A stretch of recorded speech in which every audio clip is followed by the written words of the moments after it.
Hi, everybody. Welcome back. It's Lisa. And Danielle, and we have got a special guest with us today. Everyone, we have got Jeni with us. Say hello. Hello. Hi, Jeni. Thanks for coming on with us. How are you doing? I'm doing good. Thank you. Good. Jeni is like me and Danielle, her and her husband does the same thing our husbands do. They're in a specialty unit.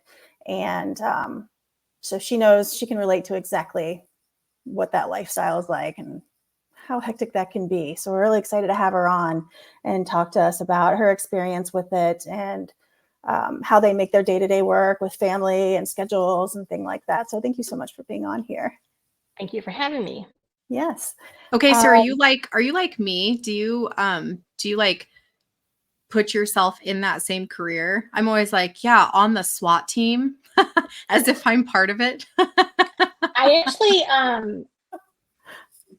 I guess I will say, like, you know, I talk about the teams, like, you know, they're my teams or whatever. But no, I don't. I think we do a good job of making sure that we understand that we're real people that have just specific jobs that tend to be a little bit more nuanced than other jobs, probably. So I try not to, because I am very boring. My life is very boring, and I am that wife who is like, then my dog, who has to know like all the details of everything that happens because I need some excitement in my life. So I wish I felt like the team was my team, because I think that would be awesome. But no, I try to keep it separate. I know but yes, because we live the same complications in terms of schedules and whatnot. So yeah. So does he not like to talk about it? And normally, does he like to tell you the stuff?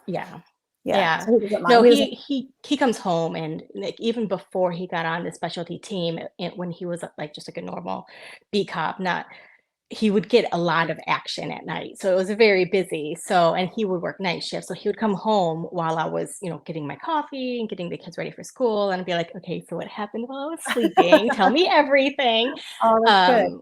As long as you want to. And then there would be times where he would be like, he would text me on the way home, I'm just gonna take a shower and we'll talk about it later. And I was like, okay. Wow, that's good. No, that's good. That's good that he's able to talk to you about that. I know a lot of women who don't want to hear it. They don't want to know how bad things are, or, you know, what they see, what they do. They don't want to know any of it. And I can kind of understand that too, but I think it's good, especially for the guys, to be able to have that outlet at home, you know, to be able to. I can understand the impulse to not want to know. I can understand that. But number one, I'm just nosy, so I kind of need to know what's going on. But I had a friend who was very nervous about her husband becoming law enforcement, and was the same way. She was just, I don't want to hear about the potential dangers. And my first advice to her was, well, if he's telling you, or she, if your spouse is a female, if they're telling you their story, that means they're fine. So what does it matter? Why be retroactively worried? Because that situation's done. It's unlikely that situation is going to come up again, because every person is different. Every offense is new. I mean, it's all different. So I don't understand being retroactively nervous. Sure. If he's telling me the story, I'm good. I think it's exciting. It's like a movie, right? Right. If he's not telling me the story and somebody else is telling me, that's when I get nervous. Oh, I see. If that ever happened. Thankfully it hasn't, but sure. Yeah, hearing it secondhand or not from him, you'd be like, well, because that means he can't tell me something happened, you know. So yeah, he doesn't want to worry you. Yeah. Oh, I see. Gotcha. No, he's never not told me something. Oh yeah, no, I know. I just mean, like, if his best friend's calling me, it's because he is incapable of talking, because he's in the hospital or shot or whatever. So so I actually, he'll even be in situations. We had an active shooter situation here once, and all he did was text me and say, I'm okay, I'll talk to you later. And I almost text back, what are you talking about? I had no idea what he was talking about. And that's when I jumped on the news and saw what was going on. And I was like, oh, that's what he meant. And we do have the Find My on the phone. So I looked and I was like, okay, so that's where he is. But I didn't worry. I wasn't worried about him there, because he already texted me. He's fine. Until I hear otherwise. And I just don't see the point. Yeah, no, I get it. That's funny you say that, because I wanted to ask you that. How, like, what kind of system you guys have as far as letting each other know that you're okay. Like my husband always, thank God, he's always been very good about because I know what he's doing. I know exactly what he's doing. I grew up Mhm. with family in law enforcement, my dad and my brother, and I know I know a lot of it, and I already had that worry just because I'm familiar with it, but I'm comfortable with that at this point. But he's been so great that he, ever since the beginning, he will always give me a code for Oh, when sure. when at the end, so I know he's okay. It could be 2 hours, sometimes it could be longer. Mm-hmm. Sometimes he'll try to find a way in the middle if he can to be like, still going on, touch base later, I'm okay, but he's always been so good about that. So it's been really nice to always get that message at the end, because it can sometimes be gone for hours, up to 12 hours or more, and you're like, what's going on, and you know where they're at or what they're doing. Right. But it's good to just know that, hey, I'm okay. Yeah, I think it's like an interesting, these specialty units, it's like they leave at all hours of the night, or Mhm. middle of the day, and they don't come home till the middle of the night. So mine is always like, I'll text you when I'm done, and like when they're getting ready to like debrief or whatever it is. Mhm. And I between my husband and I, he could be like MIA all day, and we don't really talk during the day, and he'll text me when he's on his way home, and that's sort of when I know that you know he's on his way Everything's good. home from work or something like that. When my phone rings from him, it's a little Oh, different yeah. because he doesn't Yeah. call me often. Sometimes it's nothing, and other times I'm like, oh, I should probably answer the phone. Like, he doesn't normally call me. Yeah. um I apologize. What do you want, honey? I don't have any pets. Can I go? I remember I'm going to be recording. So you go play with your brother or something, okay? Go, please. Love you. we love tiny Yes. interruptions. Yes, that is the sweetest thing. Well, she walked into my office with like 5 Pez dispensers. Was like, do you have any Peds? I'm like, no, but obviously you have Yes. dispensers. I didn't mean to Adorable. interrupt, but No, yeah. it's So you fine. have your system too. Yeah. Yeah. And I mean, it's it's funny. worked. Oh yeah, it has.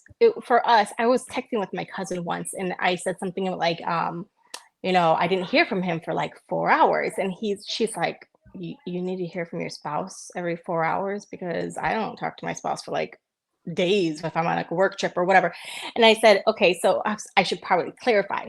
The job should have been over, and I Yeah. didn't hear from him for 4 hours. So 4 hours didn't mean I didn't talk to him. I'm not like clingy. It meant there was 4 hours it would be like if your significant other was in surgery and they're supposed to be done by a certain time, and then it goes 4 hours longer, then you're like, I wonder what happened. So Sure. I kind of like clarified to her, it's not that I have to talk to him. It's just there was an expectation and I didn't hear from him. And I wasn't worried because again, I hadn't heard anything. I would know if something had happened. Yeah. But it was just more or less that, I wonder why I haven't heard from him. Either there's a complication or they're debriefing longer than usual or whatever it may be. But no, I Sure. don't. We have a pretty good system. He will call me, especially on the way home if it's like a long drive or whatever. Mhm. But like today, he was in that meeting in a neighboring city, and he was supposed to leave at 12, which means he would have been home around 2. And then he says, hey, just so you know, we have a job, so I'm not coming home. And I was Aw. like, that's okay. And he's like, no, I'm so sorry. I was supposed to be back for that podcast thing so that I can take care of the Aw. kids. And I was like, don't you dare worry about my podcast thing. Go do what you do, because that's what you do best. So don't. That's sweet. Yeah. That's really sweet. Yeah, he was very concerned. He felt Aw. very bad. That's nice. Yeah. Not It's nice it's that he a was concerned, but it's nice that he Oh yeah, he cares. Yeah. Yeah. Yeah. it's an interesting thing. We were just talking about our husbands are in this like semi like we'll call it transition Yeah. in and out of this specialty stuff right now. And so our team has been down for, I want to say, almost a week. And my Like husband, the whole team is down? Oy whole team's vey. down.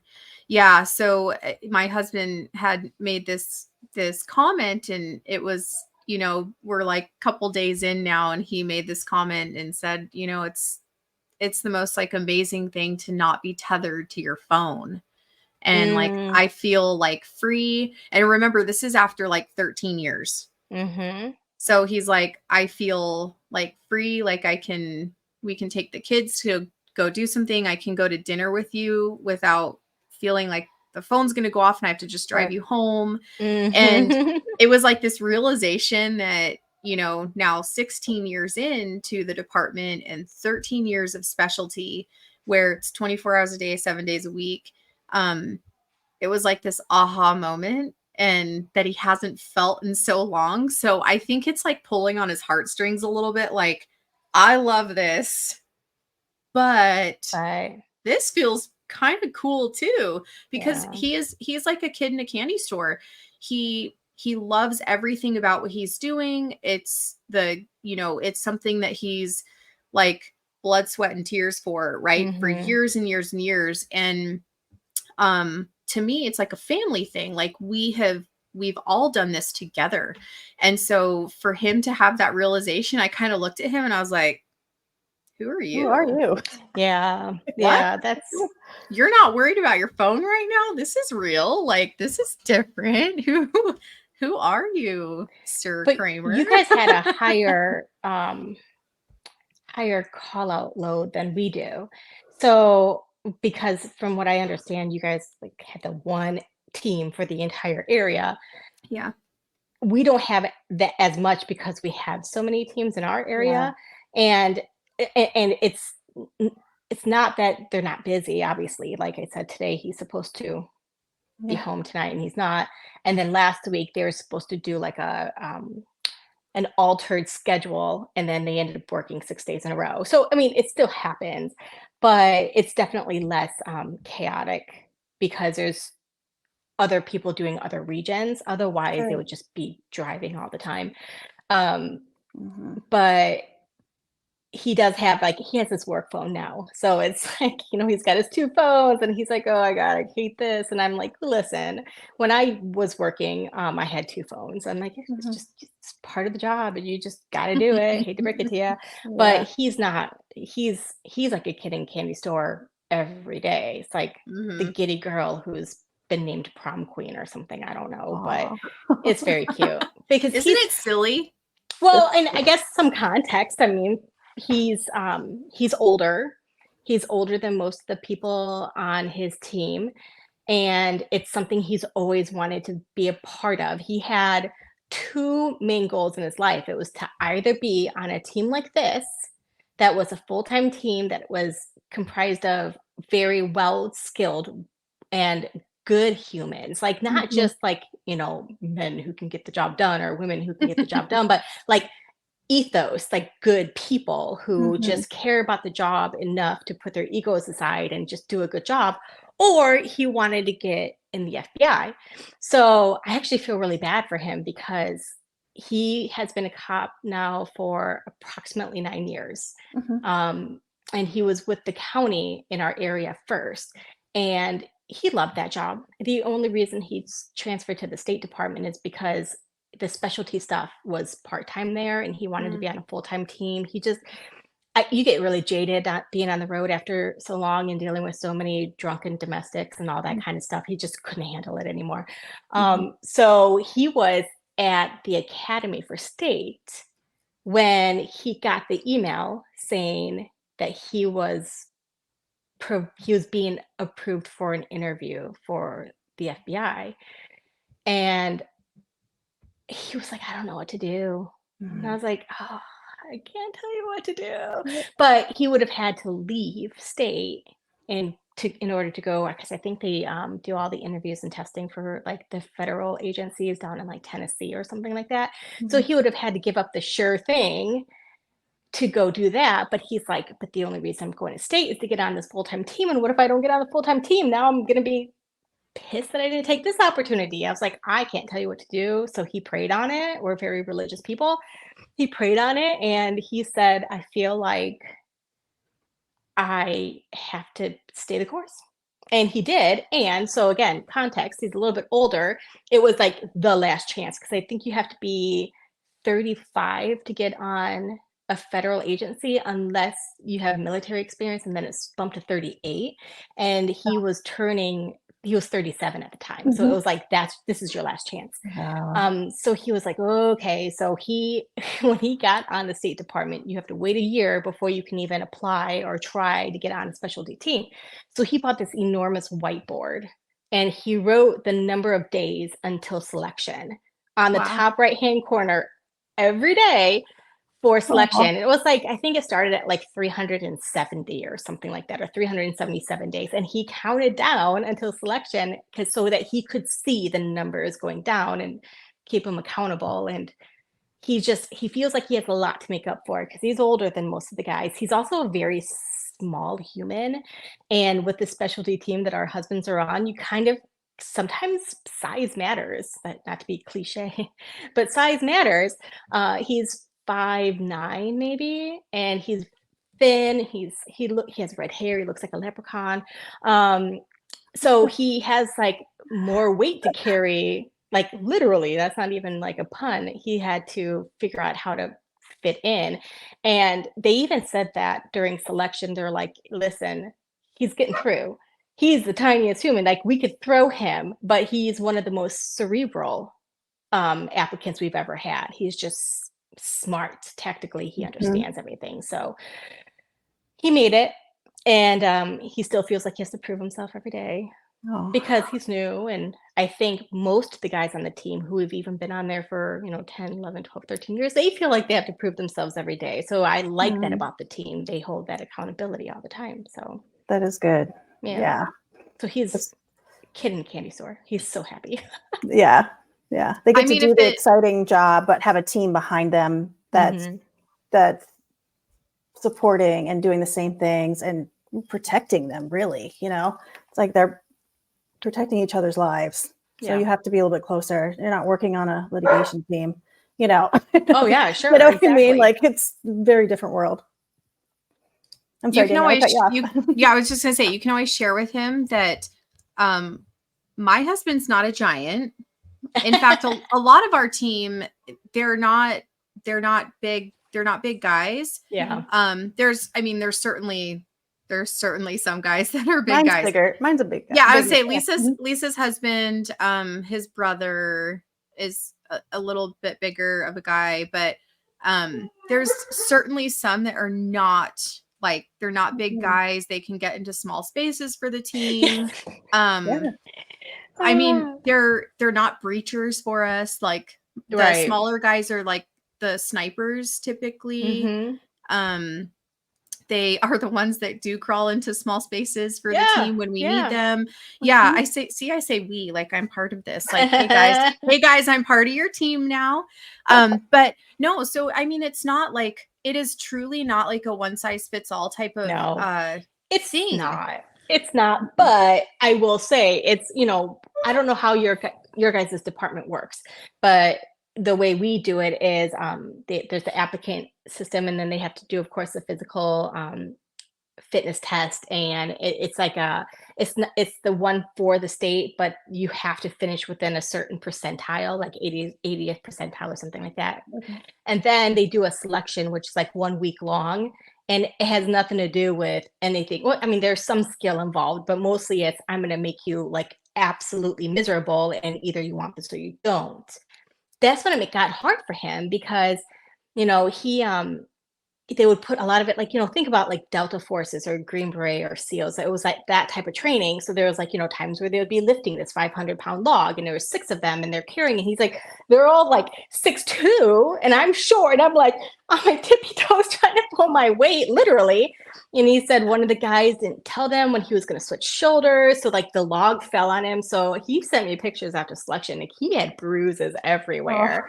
And he was a heat casualty. Like he went to go shake hands with one of the guys on the team because the guy was like, you really kicked ass. Congratulations. It's over. It was completely over. The week was over.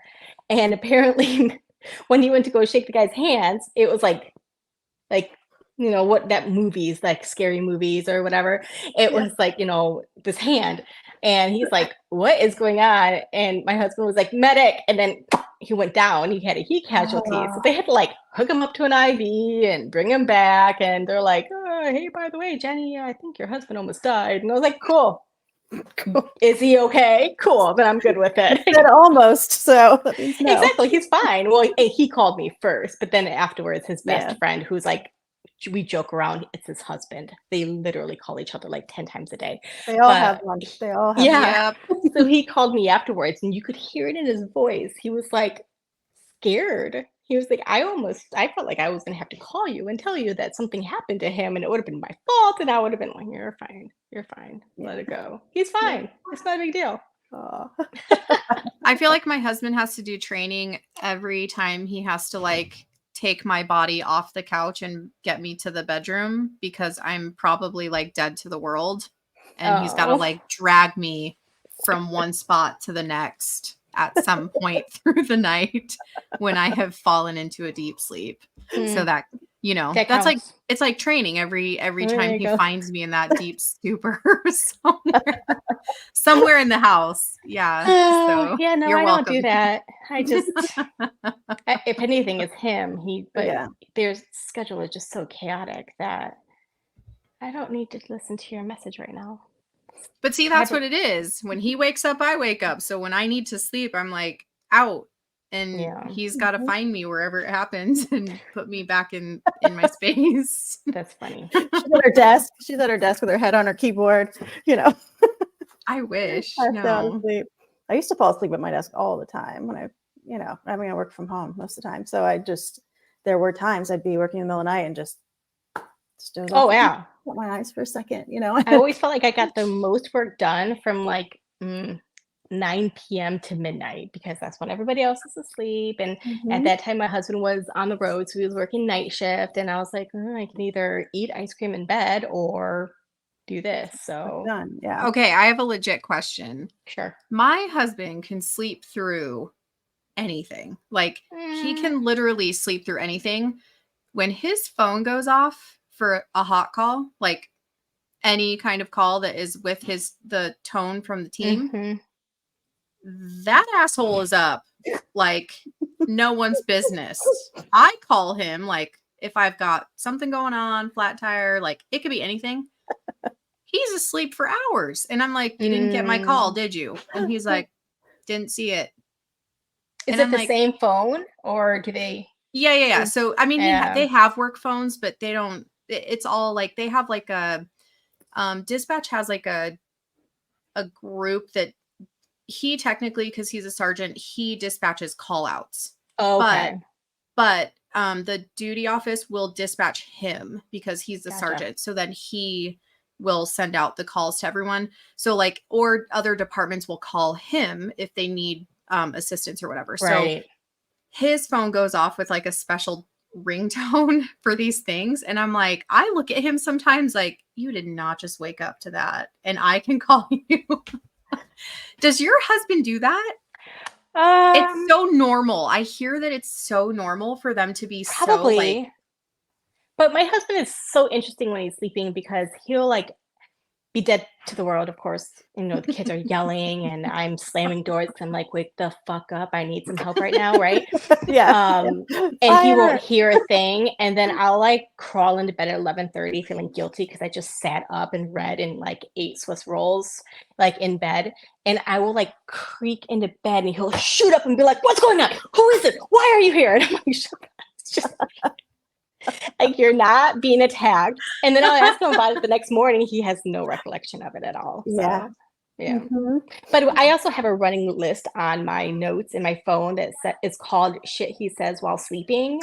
That is incredibly entertaining because he talks a lot in his sleep, which I think is I think he, I know that I said that I don't want to talk about this much, but after he got back from Iraq, he went to counseling.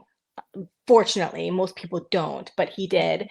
And they said, the talking will amplify when your PTSD is like maybe a little triggered or your memories are a little triggered because it's just your body just processes things when you're asleep. So like after academy, because the academy for the State Department was more military style versus the one that he did for county, which was more like they treated them like adults, whereas the state one, it was like, getting yelled at and the whole bit.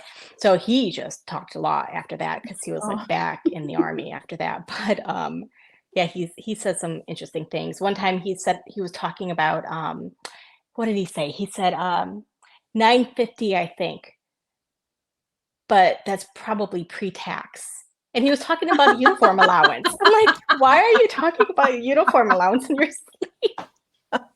It's amazing. Oy vey. Yeah, I mean, like we've both like gone through this same stuff with our spouses. I think it's part of what they deal with, and it's part of what we deal with being with them. And I think we all go through similar things, like maybe not at the same time frames, but I think at some point in this type of career, whether it's as a family unit or individually, we all kind of go through these different stages of like being in some type of therapy or counseling, or like during being an officer or after retirement or whatever it is. So I think that all of this type of like communication about, you know, whatever it is that he went through prior to law enforcement, I think it's completely normal that he is dealing with it. And I think sometimes it's like, you just have to talk about it because it's helping him actually get through and heal whatever it was that he, you know, experienced before. And shit, his uniform allowance is pretty important to him that he's talking about it. That one cracked me up. There was only one time where he scared the crap out of me, though. Oh, really? Oh God, I was finally falling asleep, and I can't remember why, but I couldn't sleep that day. And I was finally falling asleep, and he sat straight up. And this is the first time I ever was like, I swear to God, if you hit me, I am going to hit you back. But so he sleeps on this side of me, right? So he sits straight up and he yelled, but like borderline screamed. Like there's like a difference between yelling something and like the distressedness and the hoarseness of your voice when you're like in it. Like to the point I thought he was going to wake my kids who are like on the other side of the house. Wow. And he screamed, "Get out of my house." And I was like, ugh. So, you know, my first instinct was to put like pressure on center mass. So I put my hand on his back and I put my hand on his chest like this. And like I compressed and I said, "You're fine, you're home." And when he felt me, he like reared back. And then he went like, wait, he can't see my hand. Which way do I go? So he reared back. And then he goes like this and like this and like this and like this. And then because his body was processing that I'm not in danger. And so he finally, and then he like slumped back and he was out. So I was up for like until like 3 a.m. that night because I was just scrolling Facebook. I'm like, I'm gonna go back to sleep after that. But I told him about it in the morning and he's like, "I have no idea. I'm sorry." And I was like, "Why are you sorry? It's not like you did it on purpose." And I think that's what I try to remind him a lot is that he apologizes for things like, "Today I can't be home to help you with this thing. And I'm sorry I woke you because I was, you know, punching the air or whatever." And I'm like, why are you apologizing for things that are completely normal? Considering your line of work. And I think that's why we work so well as a family is because I don't make a big deal out of schedule changes or like we were joking that his best friend has a child who was coming up on 1 year and they have a call out and he misunderstood his wife who he thought his wife said, "I don't want you to go," because it was their son's birthday or their 1 year birthday, but it wasn't like the party, but it was something like that. And he wanted to call and talk to my husband about it. And this guy, again, credit to the people that my husband hangs out with, was 100% okay with it, but was just a little bit confused by it because he was like, "Wow, I'm surprised my wife said that." And my husband said the same thing and looked at me and said, "What do you think of this?" And I was like, "I'm surprised she said that too. Like, he should go. Like, that's his job. That's what they know what he does."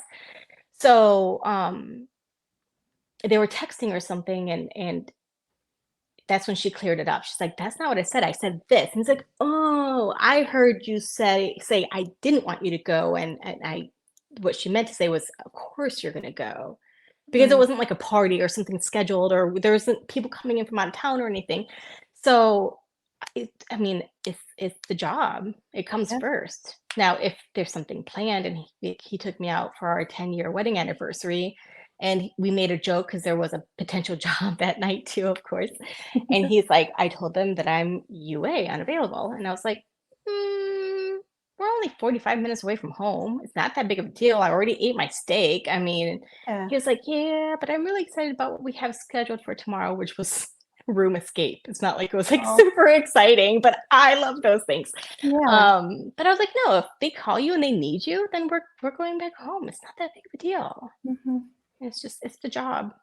Yeah. Yeah, it's interesting that you bring that up. We we're members of some of these online platforms where people kind of express some of their concern over this lifestyle. And I think it would be my opinion that a lot of people have different opinions on this Mhm. lifestyle. Hmm. And not just this lifestyle in the specialty unit, but the lifestyle of law enforcement just in general. In general. Yeah. Yeah. And it's, again, it's my opinion that I think when you enter into this lifestyle in, my husband and I, Jared and I, we've been together for 20 plus years, and we applied for the police department together, and he went into the academy, and we knew what this meant, and we have family members that are law enforcement. And we really kind of grew in this with our family unit together. And then we talked about the specialty unit together. Hmm. After that first 10, not even 10 years, less than 10 years, and his promotion happened. When in our department, when they promote, they have to leave, and for at least a year. I'm going to quotation that because it Hmm. wasn't a year. Oh, What is uh, that? I know, but we always get really cool, exciting things on this. Yeah, I don't know. It just always shocks you. Yeah. Like So out of nowhere, you just get confetti thrown on your head. yes, it's like, we hey, can't figure it out. Danielle. Wow. But so he left for just about a year when he promoted, and when he was asked to come back to the team, we certainly had a really lengthy discussion about what that Hmm. was going to be like, because Right. the first round, we are business owners, our children were very young, and I suffered, and I'm not going to lie about that. Like, Yeah. It's it was a hard. lot. It was a lot for me. It was a lot for me being a young business owner and mom. And I have some health issues, and I was left alone. And I was in Mm. hospitals by myself, and I had friends in Yeah. hospitals with me during surgery, not my husband. That's So, tough. and it was tough. And we really we say now, like, we really made it through, and we love each other dearly. He is amazing, and he is amazing at what he does. Hmm. And um now going back to the team, it's like I said, it's been about 13 years. So when he went back to the team, it was certainly a discussion about what that was going to be. And we had to set some clear parameters to, what this was going to look like. And, you know, I say parameters, it really is no different. The dynamic is still the same. The team is still the team. The team is our family. And we're so grateful for what that means. But it, it's very difficult for people, I think, to understand how this works when you don't grow into this. I feel like sometimes when people just, I'm going to use the word implant, when they implant themselves into a law enforcement family and they don't necessarily understand, they sometimes say things like, well, I don't want you to take that shift, or I don't want you to do this, and I don't want you to do that. Well, you know, we don't always have these choices. Like it's like being a doctor or a nurse or an EMT or a firefighter. And it's like these first responders are so important to our communities that I don't have the right to tell my husband, like, no, you can't go do that. Like our community relies on him going to do his job. And while it's really hard for him not to be around, I can't tell him no. Our community relies on him doing his job. And I understand that part of it.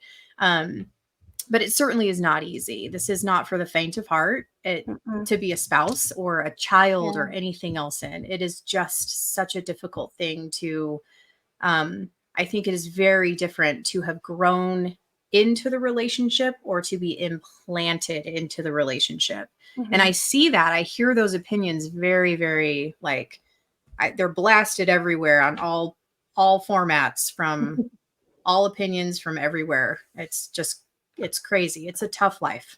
Can I play devil's advocate? Yeah, of course. I also somewhat disagree with that because I also think it depends on the spouse too, because I feel like a job like this where or being a doctor or a nurse or one of those more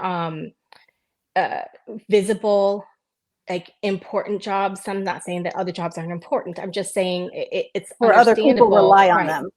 Where if somebody has a tendency to be less empathetic or caring or more selfish or narcissistic, I could see them using this field as a reason to say, you don't get a choice what shift I take. You don't get a choice what area I take. When my husband was with the county, they would put a bid in every year. And normally based on seniority, it would be like ABC or this area or this area. And he would have first, second, third choice.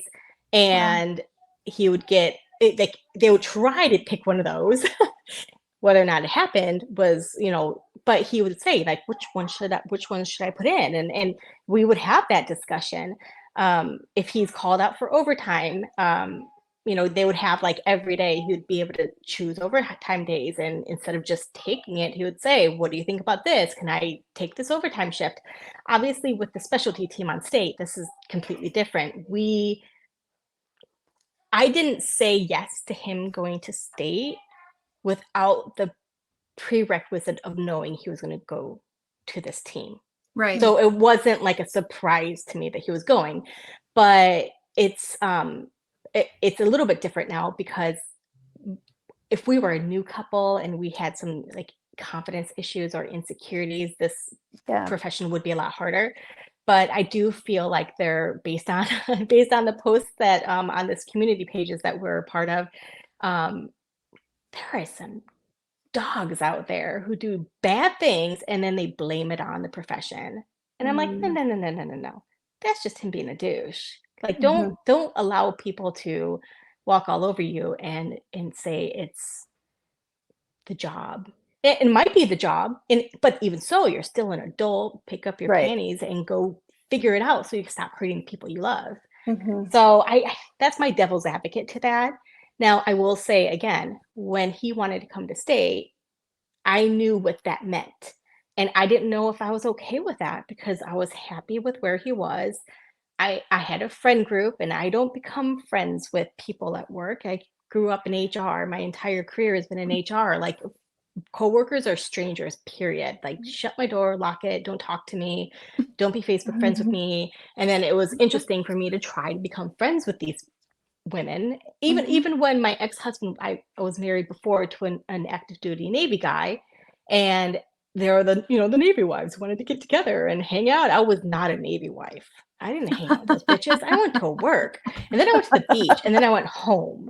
Like it's just that's how I approached this too. So it was hard for me because he had been in that department for 7 years. I had a friend group. I have a friend group. I'm still friends with them, thankfully.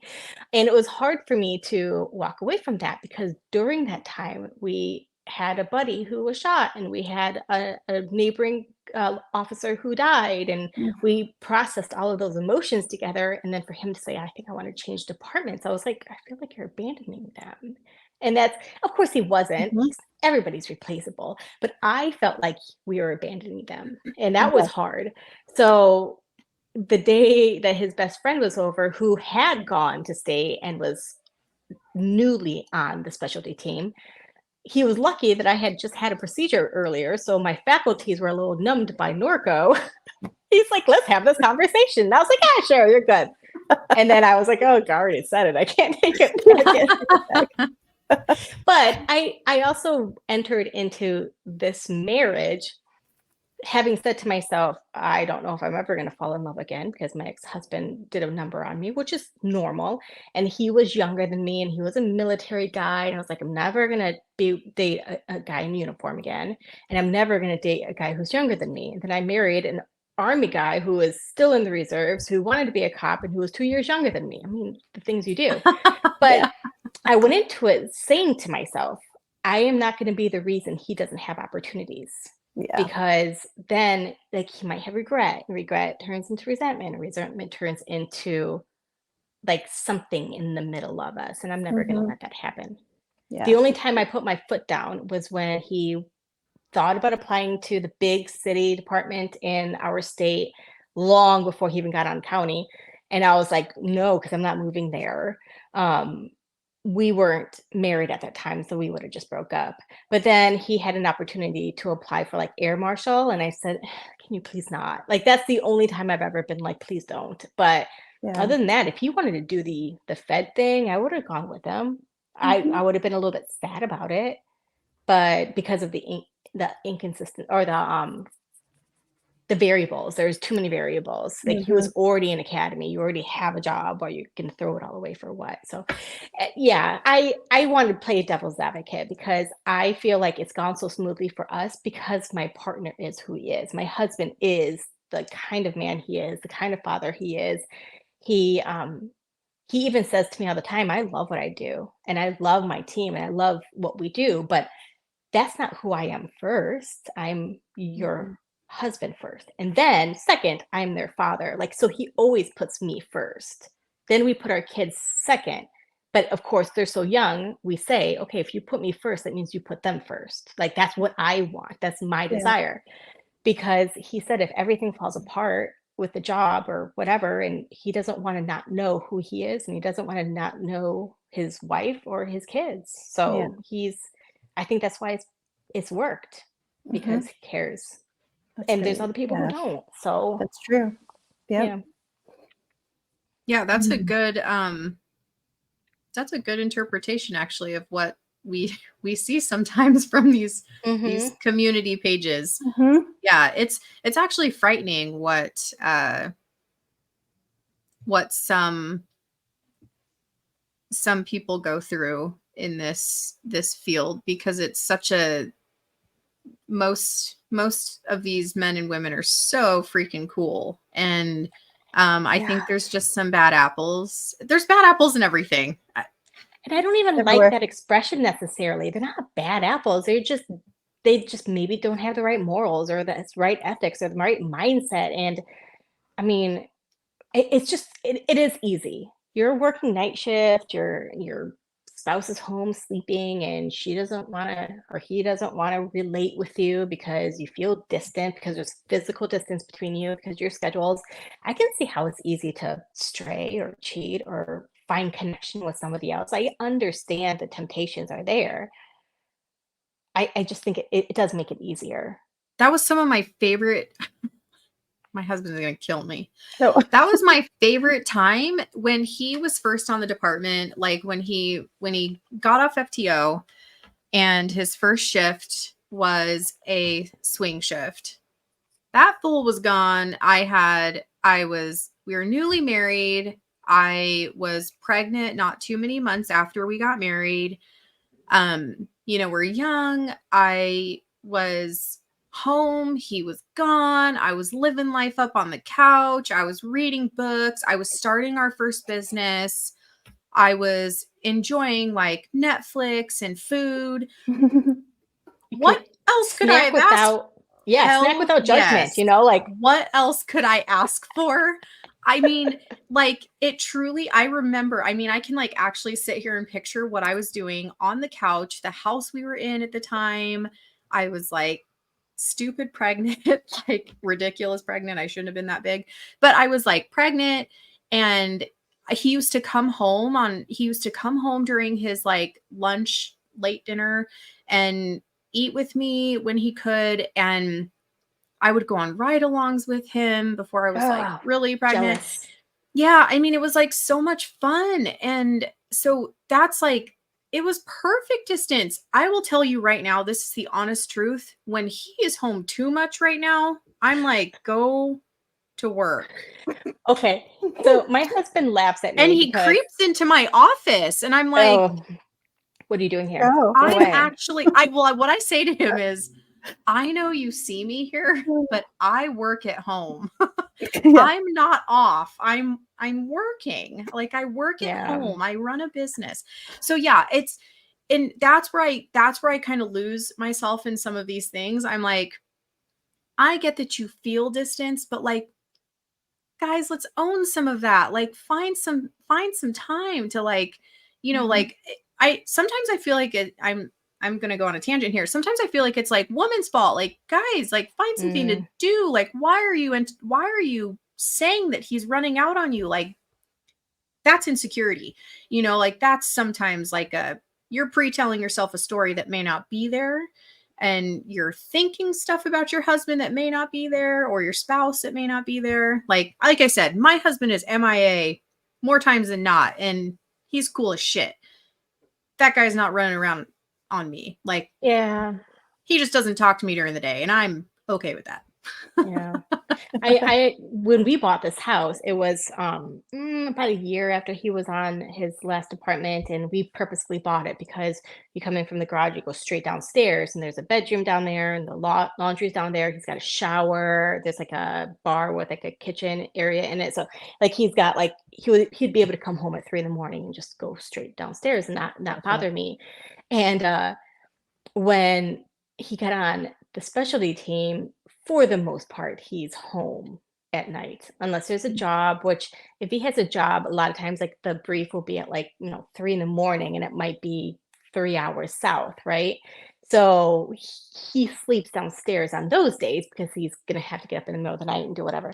But for the most part, he's home. And I am so mad about it because I starfish when he's not home. We have a king bed and I just straight up sprawl. So when he's there, and he's weird, like he's a sensory person. So he has to touch me in bed, and not in like in a sexual way. Like it's usually his toe, like on my leg. Like he just has Just to. one little part. Yeah, and it's not just me. Like when he would have to travel for the military or whatever, and they would bunk him with somebody else, and he would have to sleep. Like once he had his AT was in like South Korea or something like that, so they had to like do 2 to a bed or whatever. And the dude was like, he goes, "I'm just so you know, my toe is going to touch you." Because I need to know, like, yeah. So it's just his thing. So he'll be, and there's sometimes it's not a problem now, but when I had newborns, it was like, will you stop fucking touching me? Because I was so touched out by then. Yeah. But yeah, so I joke around now that I'm mad because I can't starfish as much because I have this big pillow that I would lay here, and then I would take his pillow and I'd turn it side, and I would lay it here, and it was like a horseshoe of pillows, and I would be like, yes. And now he's just tossing and turning. He steals the blankets. I'm like, come on, man. I have to be honest. I'm the toucher. Jared will like, I feel him like get in the bed, and he's like pushing and pushing and pushing to get me away. And like my leg is coming closer and closer. And so I am that person. Like I am the one that's like the foot on the leg.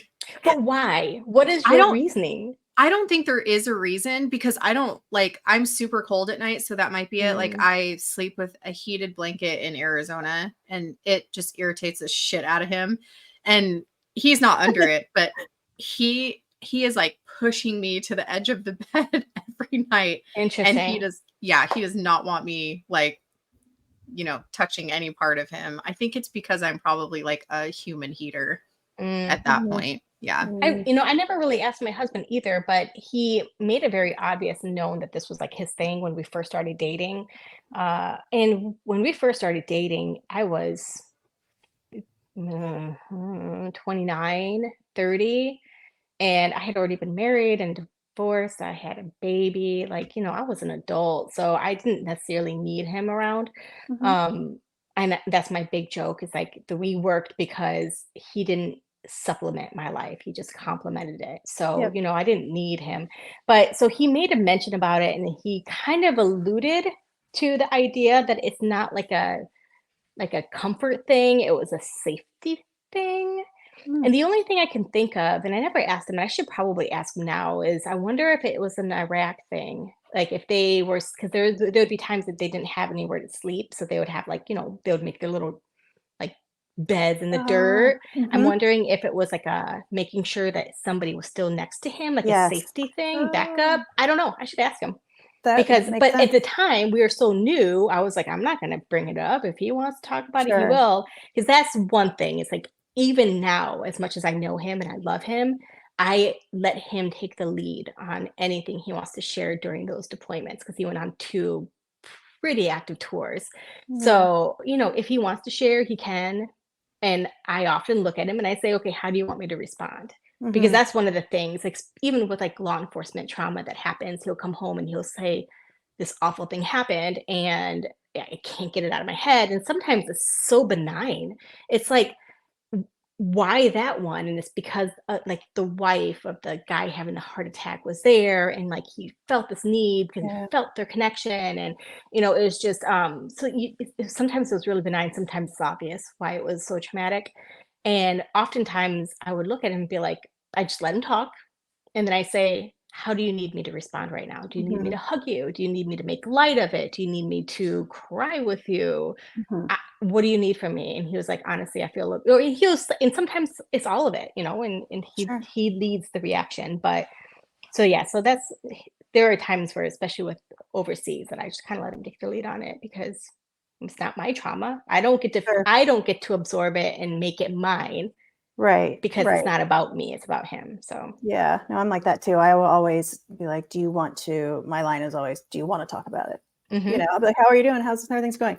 And I could tell right away. I'm like, "Okay, mhm, do you want to talk about it?" Not really. Okay. Yeah, you can whenever you want, whenever you're ready. I yeah, won't bring it up because again. I just leave it there. But I'm here. So, my husband is very good about talking about it, mhm, but sometimes just not right away.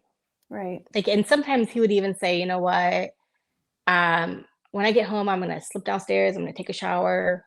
Just give me some time before I come up and hang out with you and the kids. And this hasn't happened since he's been on this team. This was before, Yeah. um, and I'm like, okay, whatever. Like, do That's what great. you Yeah. need to do. Mhm. Um, did you guys ever get woken up in the middle of the night Bye. by your spouse? Like, Oh, coming everything's home late. fine. Just give me a second. I'm a. I remember. Sorry, this is me going on a tangent now. I was he was when he was with the county department, and, I'm like a pressure person, like, I can feel when somebody walks in the room even when I'm sleeping. Mhm. So, it was like, I don't know, 12:30 in the morning, and his shift didn't end until, like, 4 or something, and all of a sudden, I felt this pressure, and I wake up, and he's, like, hovering over me, and I, like, startle, and I'm like, "What is it?" He goes, "It's only midnight. I just wanna let you know I'm home. I've got a bunch of blood on me. I just gotta go downstairs, take a shower, change my uniform, but everything's fine." And I was like, "Okay, honey, okay." And I fall back asleep. And then like 5 minutes later, I sit up, I was like, "What? What? What did you just say?" So I go running downstairs and he's in the shower and I was like, "Okay, so what happened?" And he explained the situation. I was like, "Oh, okay." And, Mm. so he switched his uniform and he went back to work, and I think somebody, like, ended up, like, ODing that night too, and he was like, "I'm just gonna call this quits that day," because he was, like, had blood on the uniform, then the next uniform got, like, you know, excrement or whatever it's called, Mhm. just it was so funny. I was like, "Good lord." Oh my The things goodness. we go through. Oh, for sure. Yeah. I don't always wake up.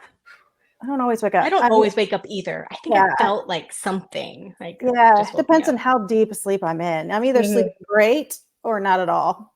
I'm not really in the middle.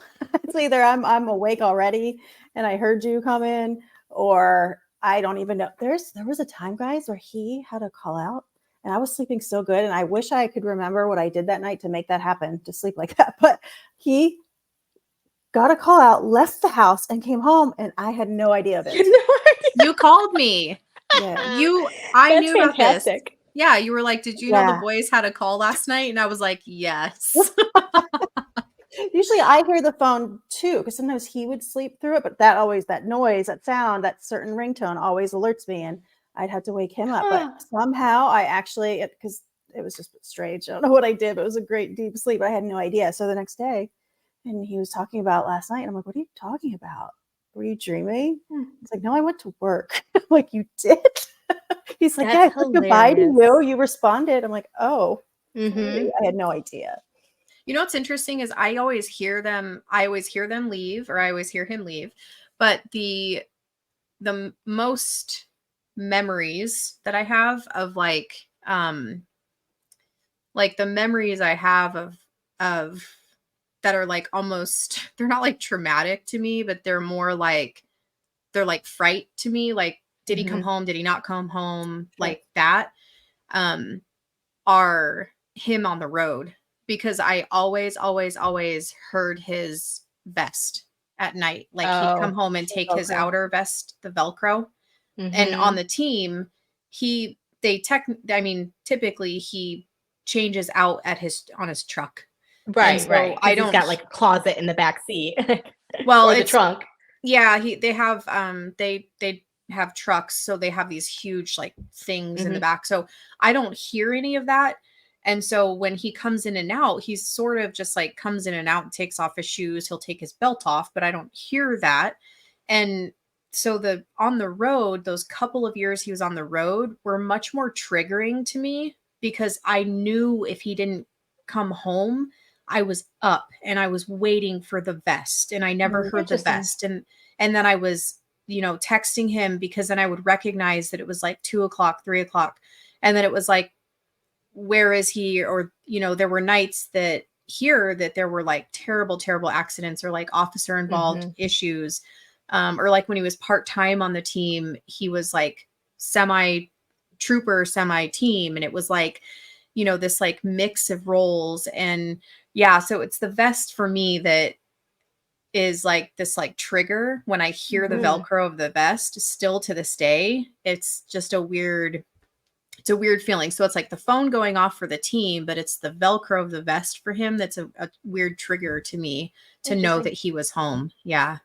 That's funny because not funny, but I had that same trigger, but not with Brian. So me and Brian, um, we've only been married almost 5 years this month, Mhm. and we met in 2017, and so he was on this team already. Okay, Mm. now, but that experience she's talking about with the Velcro is triggering for me too, because my dad was a Yeah. cop, and Yeah. and I remember that so specifically, that sound, because of him.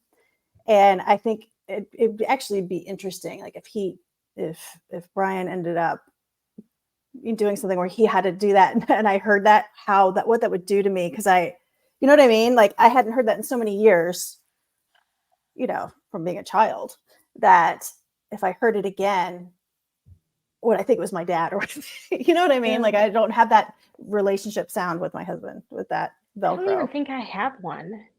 I mean, I've No. heard the Velcro. Um, sometimes I didn't. Sometimes he would get changed downstairs. Maybe it's because he had just so many different shifts, so he would come back in different times. So sometimes I was awake, sometimes I wasn't. I don't. And also with his military, because he's still in the military, there would be times where he's gone for weeks at a time. I think we're just Mm. so used to the inconsistent, that the joke of being, consistently inconsistent, that I don't know if I need any like type of pattern to feel. We have right now, I think the only thing I notice is we have one of those like Wi-Fi garage door openers. So I get a notification when my garage door opens and closes. And it also tells me if it's from my husband's phone or if it's from like a clicker. So Oh, there will be times when I know that if he has his on duty vehicle with him, which is almost always now, he doesn't have the clicker in that car. He's got the clicker in his personal truck, so mm, he does it with his phone. So that was usually my like I would wake up in the middle of the night, see if he's home. If he was, especially when he was getting home at like 3 in the morning, I would see if the garage door had opened or closed, or before we had that, I would do the Find My. and be like, oh, he's home because it says right here. Mhm. But yeah, there would be times I would wake up and not sure if he's home or not, and that would panic me a little bit.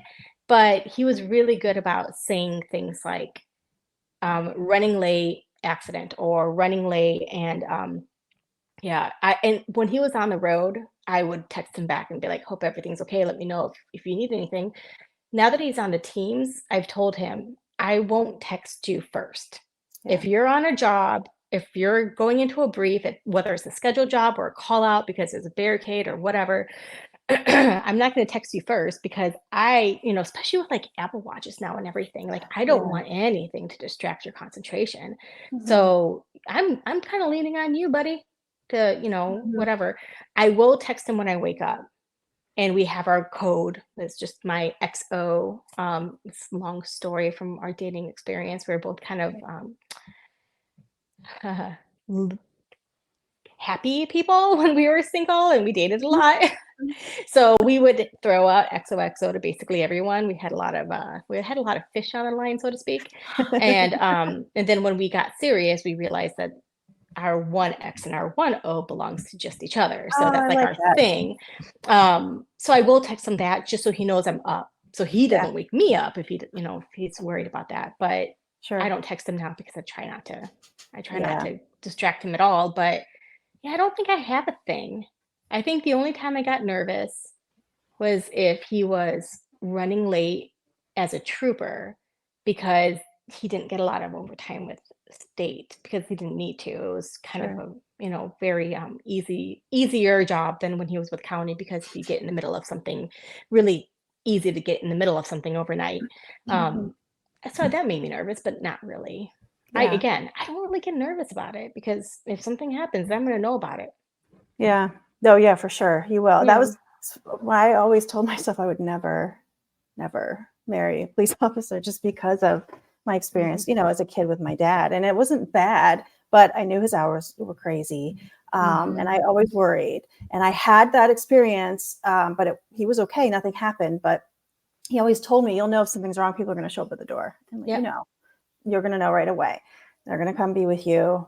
Okay. Okay. Well, one day there's a knock on the door, and I look through the peephole, and I'm like 13 or 14, Oh and there's boy. 2 police officers, and I lose it immediately. I didn't even open the door. I start bawling and losing my Yep. mind, and they're like, "No, no, no, we just gotta use the bathroom. I'm so sorry. Your dad said we can come by."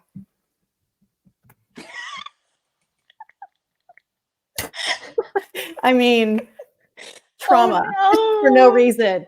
no. Oh Yes. no. That's So awful. between that and the worrying about him, and as a kid, because I don't, you don't understand. I was like, I just don't think I can do that to myself again as adult. So I was really concerned. But in the end, I guess it kind of prepared me because I worry Yeah. about him, of course, but I don't have Well, that of like I did when I was a course. child. But Yeah. it was a thing. I was like, I can't put myself through that. But Yeah, here you are. here I am. I kind of equate it to, I'm not an assertive person, but I can sometimes be a little more outspoken than I probably should be in social settings and whatnot. So I almost kind of joke around that I didn't want to marry another military guy, but I ended up doing it, military law enforcement, however you want to put it, because I needed somebody assertive. Like I needed somebody who was able to just say, shut up, like if I needed to be told to shut up. So it, like, in an appropriate way, of course, but Sure. it's just I feel like I've always just been attracted to this idea that you know there are people who can help be assertive and people who aren't, and I Sure. which is interesting because I was raised in a very bad things don't happen to good people, we don't need guns, like, you know. Lock the doors. Yeah. Yeah, yeah. My dad would go golfing and just like leave his wallet in the car because with the windows down, and because he had trust in the world, and I loved that about him. Like that's not a Yeah. bad thing. That's a good thing. Um growing up. So, my first time having an experience of self-preservation as I was dating this guy it was after my divorce, he was Marine Corps, and he called me and he asked me what I was doing, and I said, "Oh, I just got back from a run." He's like, it's like 10 o'clock at night. And I was like, yeah, whatever. And I was back from a run at this park that was near the house that I was living at, which wasn't in a bad neighborhood, but it wasn't a good neighborhood either. It was like, Yeah. kind of in between. And he's like, okay, did you have a flashlight with you? Did you have a person with you? Did you have anything with you? And I was like, no, I was fine. I was just going for a run. And he, like, you really need to talk about self-preservation here. But I didn't worry about that stuff. And then the longer I've been with my husband, the more I realize that people suck, and I have to be more cautious of my surroundings. So that's not a bad thing either. But Yeah. It's good to have My both. ex-husband's a Both ways. dickhead too. And he was in the Navy. was he? Where was Yeah. he? Was he active? Yeah, he was on like the USS Dickhead, I think. No, I really Where was I really he don't. stationed? I mean, shit, he was all over the place. He, like, for a little while, he lived in San Diego for a long time, but he lived in Amsterdam for a long time also. Oh, okay. Oh, What in wow. the world? Shipyards out there. Yeah. Fucking, I don't know.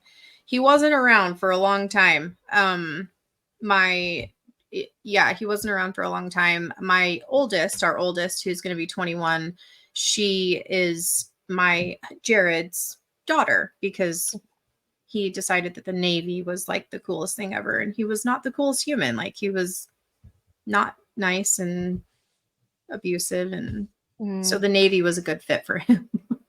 My ex-husband and I don't have, there's a lot to it that I don't think any divorce can really be great. But we have a really good relationship now. At least I think so. I talked to him. Our daughter's getting married. Aw, I haven't seen him congratulations. since she graduated high school, to be perfectly Really? honest. No. And I haven't seen him since she was little, up until that point. But Ooh. no, I mean, he's still alive. Like, it's not, and I would talk to him, and I see his parents. And, my daughter's amazing, and she's amazing, and that's still her dad. And my husband and I are very respectful of that. Mhm. But yeah, he chose the Navy, and that's totally fine. And that's what he did. But, we had a lot of working through things, right? You're right. No divorce is ever an easy one. And Yeah. I got married when I was 18. Oof, And so, yeah, that's young. I was 23, maybe. I had graduated college. I had gotten my bachelor's degree. So it was like a normal-ish age, I would say. Probably still a little too young, but more 18 is young. oh yeah. Yeah. I You got don't know married who when I you was are at 18. 18. Yeah. No. I still claim to not know who I am every day when No, I wake gosh, up. absolutely. I look in the mirror and Absolutely. say, who are you going to be today? That's what makes it exciting every day of my life. But no, I've gone through that, married, divorce. So that's why I'm so grateful. Like, my husband, like, to your point, he's sort of the same kind of thing. Like, I need someone to be like, hey bitch, like, get in line today. Like, you Yeah. cannot be a stranger. Well, and I can't tell you how many times I Be tried to break normal. up with my husband. Like, I was just like, we're done. He's like, no, we're not. I'm like, and like, not in an No. abusive way, but in a way that he knew that as soon, especially after my divorce, as soon as I felt caught feelings, I would be like, and we're done here. And we're And done. yeah, and he was like, no, we're not. But also, like, his demons fell straight into like my insecurities in terms of what I walked away with in terms of insecurities with my ex-husband, and then his indiscretions, like, as a human in general, after he got back from Iraq, like, they fit perfectly together to be this humongous lightning storm. And during the beginning of our relationship, it was volatile at times, never physical, but just a lot of emotions and insecurities and pain, especially probably from me, that by the time we got married, like, fights were far and few in between. I don't know if it's like this for most people, but like, he legitimately is still the person I get excited to hang out with and like Yeah. be with, and I think he's hotter today than he's ever been. And it's just Yeah. I've never regretted my decision to Yeah. marry him, even though on paper when we first met he was a nightmare. But I don't know, I saw something in him, and he's quite literally the best human I've ever met, so I'm very grateful for that. Yeah, it sounds like you guys, you said it's volatile, but it almost sounds like you also complement each other. You got to grow together and, Mhm. and change together per se. That makes Well, and sense. I think a lot of it had to do with, he he when he got back from Iraq, he did a lot of drinking, which is, I think, normal because no matter what you do with counseling or medication or whatever, it's hard to keep the demons away when you're sleeping. So, um, he didn't do a lot of he rarely got drunk when he and I first started dating because that reminded him too much of those days. Whereas I was probably the opposite. I was probably drinking too much. And I think that that had a lot to do with it because I was very contained and compartmentalized when I was about my emotions in general. And Yeah. then if I drank and then I wasn't. Mhm. So I think it was in 2018 is the last time that he and I ever got drunk because his mom had just passed away from Mm. alcoholism, and then his stepfather passed away 3 months later, and we were both like, this sucks. So Ugh. we had a few weeks of just not processing very well. And then one day I looked at him, I was like, I said, I'm done with this drinking thing because I'm Irish and I'm angry and I'm probably drinking. It's not making me feel good about myself. I Yeah, wasn't drinking too much. It was just, I didn't like how it made me feel. And I sure. was doing it to feel nothing. And I didn't like that. So I would say I probably drink one time since then. Mm. But yeah, I just feel like he and I got to the point where if you don't numb it anymore, you have to talk about it. And we're really good Mhm. at that now. Like when we Great. were dating, not so much. Mhm. I actually love that. That's a big thing in this field, Field and drinking. this and this like specialty stuff. Like I feel like there's either a like go hard mentality when they get Mhm. the opportunity, or um I can't even say, or I don't I mean my husband doesn't, my husband really doesn't like indulge all the time. He doesn't drink. He might have like, we might have a like tonight's date night actually. So we go out Aw. and yeah, we always go out on Tuesday nights. He and I, we go on a date. Um when the stars align. This week it's going to align because there's no Yeah. call outs. But we always try to say Tuesday nights is date nights, and we get the kids what they need, and we go out on a date. But like he'll have a drink and we'll eat a nice dinner, and like when the team gets together, or like friends of us get together, like there's obviously like the boys are Oh, gonna have drinks. sure. Of The course. girls have drinks, but um I feel like it's either like they go hard or they go light. Like there's never like a they don't go. We do have a few guys on the team that are LDS, so they don't drink at all. He doesn't drink at all. But that's like a religious choice, and so it's really nice. It's so good to hear you say that you guys have like made that choice as a home to like not have this like drinking as part. I mean, I'm sure you guys maybe have drinks together, but He will have drinks when he goes out with like friends and right. stuff. I don't. And a lot of it is because and part of it was religious belief and part of it was because of, family traits. Like I know that alcoholism runs in my family and alcoholism runs in my husband's family too, in different ways, I feel like. But so I've always been conscious of it in general. So when I felt like I was maybe drinking for the wrong reasons, not because we were out and having fun or whatever, but because I was, sad or whatever, and I was trying to process like inappropriately. So it was more me than him. I feel like he doesn't have an addictive bone in his body, which is crazy to me because he did grow up with an alcoholic mother who Mhm. was I feel like I'm talking negative. She was the best. I adored my mother-in-law. It was horrifying when she passed away. And we both took it really hard. Um, and he said, he's like, I just don't want my kids to grow up seeing that because not that there's anything wrong with drinking or anything. It's just he we just decided that's just not what we want to do. So he will actually go out and have a beer here and there. I didn't purposefully because I just wanted to stay away from it completely. And then I Mhm. stopped missing it. So now it's Mhm. not like I don't have a drink because I have I'm trying to stay away from it, or it's like I'm worried about something. It's just Sure. I don't want one. Yeah. And I remember the Christmas party for the teams this year was the first time I was going to meet everybody, and their wives, and they're all so beautiful and tall and blonde and just gorgeous girls and gorgeous people, and I was nervous, so I admit I drank that night and I had a blast, and we had a blast. There was nothing wrong with that, and there's nothing wrong with drinking and partying and whatever, Mhm. but yeah, I just don't have the desire to do it, and I reminded myself of that the next day when I was like, oh, I don't feel very good. Yeah. I forgot what this feels like, and I don't like it. And it wasn't Yeah. I'm even that bad. I didn't yeah. even like go hard or whatever, but it was still Yeah. like I have a headache and I'm tired and I don't like this. I'm the non-drinker of the group. Like there's two of us. There's another wife. That I'm the zero beer bringer. Oh, okay. And it's like laughable because I will hold it like it's real and I will drink it. I will own it I like think it's a real thing. my favorite story is when my husband was on the county department. They didn't have full-time teams or anything. So he Mm. was part-time SWAT, and he was part-time bomb squad.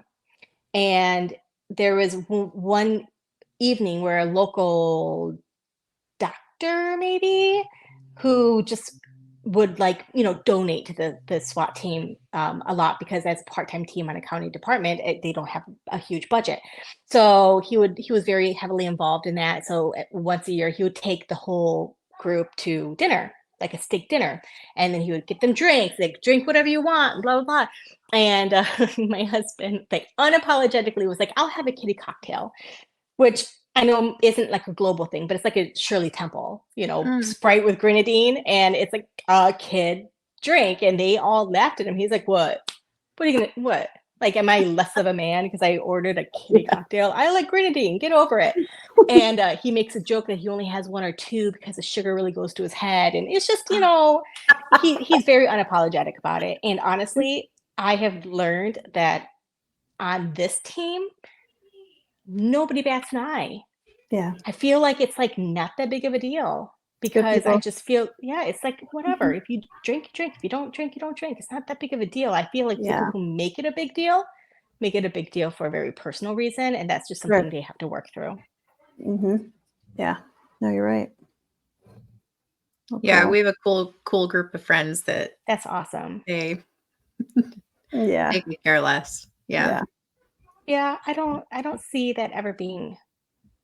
I don't, again, I've only met everybody once. I have talked to a few of them, like some of the wives just arbitrarily for some reason or another. Like one of the wives owns a business about an hour south of us. And I'm like, I need to come into your shop. And one of the other wives, her husband went through selection with my husband.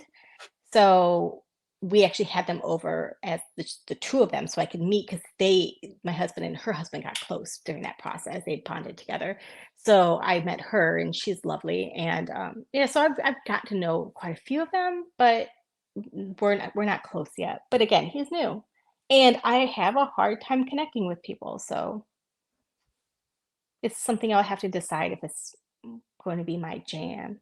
We think you're amazing. We think you're Thanks. awesome. Yes. Yeah. Yes. I Thank wish you. you were closer and we would hang out with you. I'm gonna say it's like even though it's like states away, we still have this like natural camaraderie, because there's just something about shared Yeah. experiences, whether it's Exactly. the same or not. It's just Yep. And that's exactly what we try to do, is just reach out to people and let them know whether they have somebody to relate to on this stuff or not. We're here, even though, love it. we barely know each other. We can relate, But and yeah, we've been I was talking gonna say, for, I feel like we know each other. I mean, this exactly. isn't weird. Yes. And Jared said there's been no reach out yet. So Oh yeah, that's right. Oh, I yeah. did. Mhm. I did forward his number. I just don't think which is funny because my husband is the social butterfly, so I'm surprised he hasn't reached out Yeah. yet. But he has something. I mean, there's nothing wrong with this. It's probably good to connect with teams in other states to understand how you guys operate versus how Oh, we sure. operate, and if there's ways to improve. And I know that in our state, there's going to be a lot of activity coming up this year with the election. So Oh, I know yeah. that I'm sure, yeah, there's gonna be a lot of overtime on that one, but We all sigh right now. I I think know it's gonna the be world heavy. is gonna be like, "Bleh," right now until that's Yeah. For over. sure. Hopefully there's no, civil unrest because Yeah. I feel like people need excitement, whether it's Mhm. productive or destructive. Exactly. Yep. We're gonna go with the latter of the two Yeah, because that's let's try that. usually what it is. Right. And They Yeah. think it's well, excitement. We think it's not. I Yeah. feel like that topic is a whole nother hour Oh, of yeah. discussion. So I Yes, know. it is. Well, this has We been could talk so all day good. about crazies. Yeah. Oh, yeah, sure. We but could go on and on. it's not everybody. It's like I feel like I am that person who is annoyingly in the middle about every topic. So I'm like I can see both sides of everything. So that's why I can talk for an hour about stuff like civil unrest and all of that stuff because Me too. I'm the I same can see way. both sides. I'm the same way. I literally I I am literally the same way. Like Yeah. I don't have a yeah. I don't have a side to anything. I don't have a side inside my body on Well, I anything. think that's a generational thing too. I mean, I don't Mhm. quite know how old you are, but I can assume that, we grew up kind of in the same like generation. Mhm. The idea that when you talk to somebody to debate with somebody, it was almost always face to face. So if you said something awful, they would either cry or punch you in the face and you had to deal with that consequence, right? Right. Whereas now you can say whatever you want and forget if there's human on the other side of that screen. Yeah, Right. So I'm I born feel I'm born with an 8 and a 0 in my birth year, not with a hey, 9 in my birth year. I'm a I 7. was I'm a 7 and 8. oh, You're the okay. late 78. 7s. You're a I'm late 7. 78. Yeah, you're a Right. late You're 7. 78. Yeah, I'm I'm 45 today. 81, so Are you? pretty much the same. So Yeah. yeah, so I think that's why we tend to like be when we had arguments or discussions or debates, we actually open-mindedly went into it hoping to hear other points of view so we could solidify our opinion. And I don't feel like Mhm. that happens We had anymore. crucial conversations. We had the Mhm. conversation. We didn't just like, Mhm. yes. This is my opinion. You either agree with it or we can't be friends. Like I Right. feel like that's the culture of online discussions anymore. And I'm like, that's Mhm. dumb. Yeah. Yeah. If you don't Uh, subscribe to them 100%, it's not yeah. okay. And So it's I think silly. that is what's leading to a lot of the unrest. And I don't necessarily blame the people because in their generation, they were just grew up with different modes of communication that they're accustomed to. And it's maybe not their fault. That's our Mhm. next podcast. It Yeah, is. It's a seriously. great idea. It's such Let's do it. yeah. And like how can you correct that generationally? How do you correct something like that? Especially, yeah, because then the Yo, yo. generation after, like it just goes Here on we and go. on. Here we You know, go. like Here we go. you're just breeding more Yeah. of the same thing. Yeah, you really are, unless people start deciding that there is just a better way to do things. And I'm I'll not tell you saying what the that, better way is. I will slap the shit out of my kids. Yeah, I got well, and that's spanked. the thing is I don't want to get sucked into the idea that our way was better. I don't Mhm. want to get sucked into that. I'm not saying that that's necessarily true.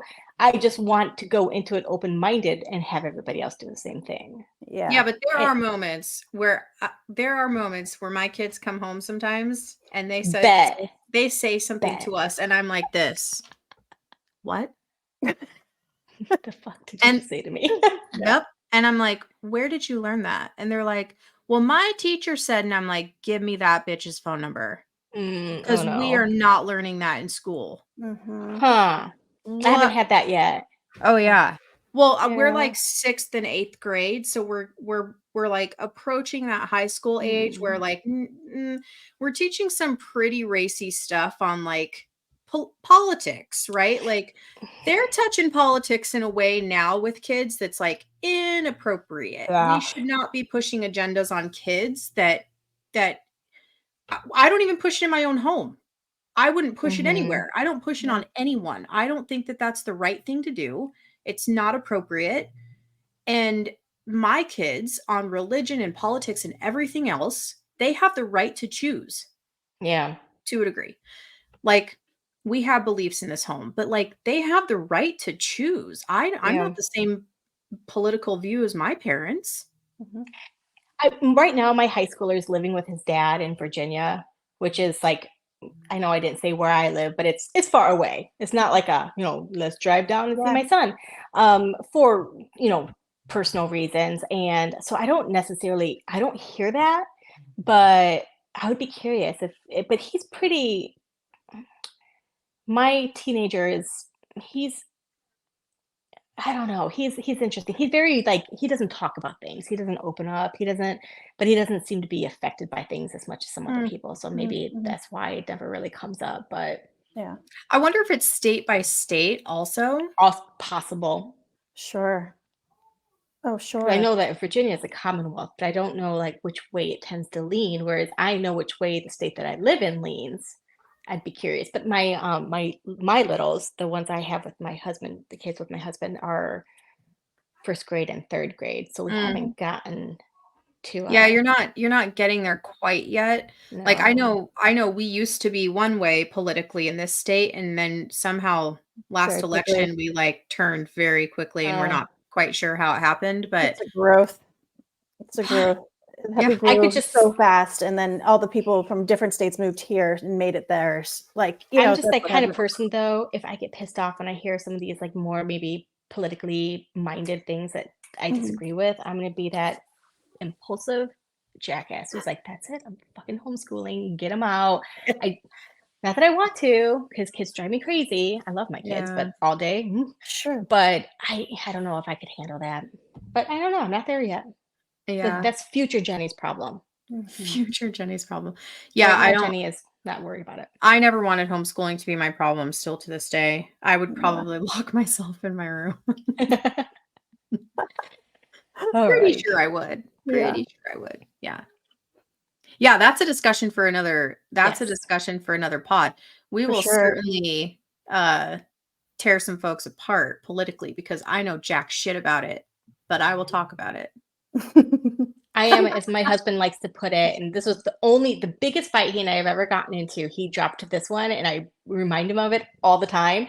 And we don't fight. It's so weird. But this particular fight, he told me that I'm willfully ignorant about the culture of politics. So am I. I was like, Well, what? Willfully ignorant. I was like, yeah, motherfucker, I am. What about it? What are you saying? Him and Jared will get along great because I don't Yeah. know jack shit about politics, but I will tell you I do. I know what I believe in is Yeah. really where I stand, and I think it's all over the map. So I've Yeah. made up my own party, Mhm. and that's what I choose to vote on every year or Yeah. whenever elections happen. And like that's how we raise our kids in this home. And I know Jared has his own opinion on or his political party on things, whatever he does. Mhm. But we certainly agree on how things are. And Yeah. yeah, I just don't get into it because I don't think it's right to shove shit down people's throats when it's Mm-mm. just not a discussion that should happen. Yeah. And yeah, it's certainly not something that should be thrown around. I think No. kids should learn about things. I just don't think it should be shoved down their throats to a degree Well, that we're trying what to like happened breed to people. what happened to like government class where you just learn the basic, like you just learn Mhm. what the different parties are and this and that. You don't learn about leaning either way. You just learn about the system structurally. Do That's a they way of not the do that old anymore? folks. No, Well, I that mean, because you ended have the with three us. different main communication like methods, and one is informational. You give the information based on fact, and Mhm. you allow people to draw their own conclusions. And you just give them the information. Then, of course, you have the entertainment version and the persuasive version. Are you trying to entertain somebody, or are you trying to get them to see your point of view? And I feel like there's probably one way you should teach, and that's probably informational. But that just, Yeah. I mean, it's not going to happen but teachers are human beings too, right? So they're going to Yeah. do their own interpretations of what should be taught. And you Mhm. guys, they're 20 some years old most of the time. They're Stop coming it. straight out of college. I could be their mother. Mine's 21. Yeah. Yeah, I know. Yeah. 21. Did you go out drinking with your kid No, she doesn't for the drink. 21st? Oh, She okay. I doesn't was going to drink. say, I could totally see that. I would carry my kid if they wanted me to. Aw. No, mine doesn't Irish. That's drink. awesome. No, she doesn't drink. Yeah, she doesn't drink. She's just the coolest kid. That's She is. awesome. My She is teenager's getting kind of a married. jerk. So I will share pictures. It's April. Fun. It's coming up in April. So I've got wedding stuff. No one can see it, but I've got wedding stuff all next to me because I am the decorator. It's cheap that way. It is not cheap that way. It's not cheaper. Oh no. Nothing about this wedding has been cheap. My husband and I funded our entire wedding because I Ah. had been married before. He hadn't, so I kind of feel Mhm. a little guilty about that. But we managed to stay like around the $6,000 mark when we did our. Oh yeah, Her I got my dress flowers that from much. Costco. I wore a bridesmaid's dress. I'll have to friend you on Facebook so you can go into my like album or whatever. And you can see it was like this rustic wedding that we catered Cool. backyard barbecue. Nice. We didn't have a DJ. We got married in a bar. It's cool. Yeah, some of me is super fun. thinking like we should have just sent them to like Europe or something. It would have been cheaper Cheaper? than Oh no, that's wedding. bad. Right. Yeah. But it's gonna be beautiful, and it'll be her Memories. wedding, and she'll remember always. Mm-hmm. It is. She's so preoccupied with work that she's just, and she's young, so Lisa got a handwritten save the date, not a handwritten envelope for a save the date. And I was like, girlfriend, you could have asked your mom to do the labels. So there's just things. Yeah. There's things that we're trying to teach her along the way. She'll probably never use a label ever again in her life as a working for the city on an ambulance or a fire truck. That's true. Yeah. Yeah, she's a cool kid. We'll definitely share pictures of Cool. all of that once she's married off and hopefully not having babies anytime soon. I told her I don't have old skin yet, so I can't be a grandma. Well, I mean, in this day and age, with all the retinol and all the different things we know about skin anymore, are we ever going to have wrinkles? I know. I mean, I do. Like, look at this. One day. Ridiculous. One day we're all just going to be I think I'm the only one of my friends who doesn't get Botox too. Like, I just can't do it. You're not there yet. You're not committed. You don't need to. I don't like needles, so I don't know if I'll ever be able to do it. Mm-hmm. Yeah. I had plastic surgery on my lip for like a tumor some years ago. So I had a filler put on this side to make it look the same. So I've had that done, and that you got a boob job for your lips. I love it. Just for one side, because I love this that, side though. doesn't actually this side doesn't actually move because there's a bunch of scars. Yeah. So I put it on the other side to make it look right. Wouldn't know. You wouldn't be able to see the scars really, but yeah, I had a tumor removed some years ago. But yeah, it's like I was terrified. Ask Lisa. It took a long time. It took years for me to like actually agree to do that because I was terrified. I was like terrified to do this, and finally did it. Good. I was scared at first, and now the reason I was scared came true. The reason I was scared is because I knew I wouldn't stop, and here we are. Now I'm just going to try all the things, and I don't mind. I don't care. I'll tell people. I don't try to pull off. No, there's nothing wrong with it. I think it's fantastic. Yeah, I just know I couldn't. I would have to take like a Xanax or something before the thing because I would panic. Work up. What if you just close your eyes and let them go? It's not pain. It's the idea that I know that they're shoving something metal into my flesh, and that's just not okay. I hear you. I got that. All right. I understand. I'm like that with blood, with my own blood. I can see anyone else's blood, but if I see my own, I'm on the ground. I can't. When I take blood, I have to look away. They're like, "Oh, you're scared." No, I just can't see it. It's like I can't. I have no control over. I'll just fall over. I don't know why. I don't know why. I can't. My brain's so weird. But I could see her bleed out, and I'd be all right. Just so you know. Jesus. I hate to do this to you guys, but I should probably make sure that my kids are cared for since they're by themselves. Absolutely. Oh my gosh, yes. It's been an hour and a half. I did feed them beforehand, so I gave them. We're gonna let you like 4. We're gonna let you care for your kids. Yeah. All right, everyone. I apologize. No. All right, everyone. We are going to jump off. We have kept Jeni from her kids, and we need to make sure that her kids are still alive. They're fantastic. Yes. We are going to hope to have her back on with us because we have had such a blast with her. Yeah. And we appreciate you so much for coming on with us. So Yes. thank you very much. It has actually been so much fun getting It's to been know fun. you. It's been fun. Yes. What we Thank should you. do next time you're over, Danielle, is have with your husband is maybe do a FaceTime or something with her and Yes. her Oh, and her that would be husband. so The fun. guys could talk to him because even my husband expressed interest after we got off the phone, and I told him a little bit. He's like, "Oh, I'd love to talk to him." So Yes. That's fantastic. I think that'd be yeah, great. we should do that. It'd be fun. would love We did that. a little, Yeah. like a little group date night virtually. Yes. Fun. Yeah. We would enjoy All right, that, for everyone. sure. All Do right. not forget to tune in to YouTube and Instagram. Catch all the fun updates and details from us there. Don't forget to comment, like, and share. And we will be back with you shortly. Everyone, have a good night. We love you and see you soon. Goodbye. Bye, everyone. Bye. Bye.